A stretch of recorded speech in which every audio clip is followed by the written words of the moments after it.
Spokane had a population of 38,848 people, give or take a couple, served by 58 churches. It was just 10 years after that that population grew in Spokane almost threefold. And of course, this growth was fueled by the mining industry and lumber business, transcontinental railroads, and any number of things.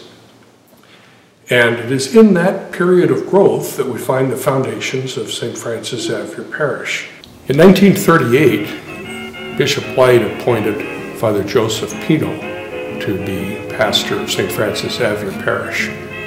Father Pino had a French-Canadian background, and so the church and the rectory follow French-Canadian architectural styles. And it's got a lot of nice features to it. Sometimes it feels perhaps slightly out of proportion, the church and rectory.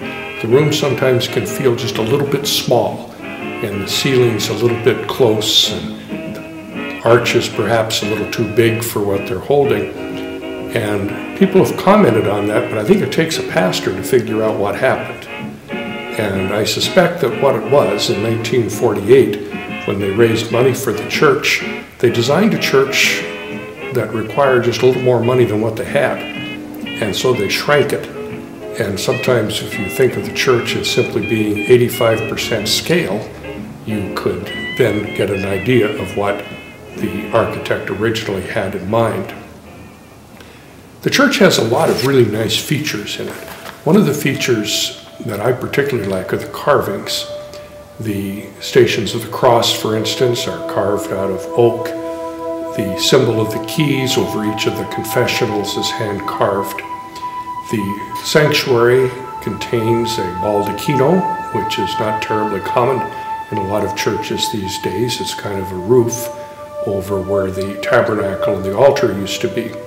The altar was against the wall, and it was raised on 3 steps, as was the custom at that time.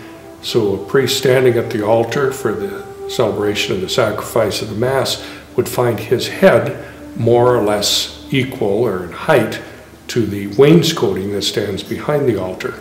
1983, under the leadership of Father Barry, I believe it was, the parish redid the sanctuary to allow for the celebration of the new rites from 1970 and to make certain other changes. They removed the altar, removed the steps, took the pulpit and turned it into the planter now that is in the north end of the sanctuary, and moving the altar closer to where the communion rail had been, which also was removed.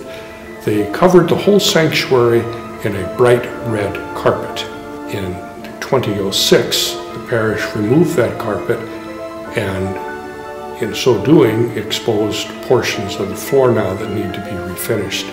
And so that brings us then to the project at hand, which is the restoration of the sanctuary to restore some of the original sight lines, to perhaps restore the pulpit, take it out of service as a planter, put it back as it was intended, and at the same time to allow for the celebration of the new rites for Mass.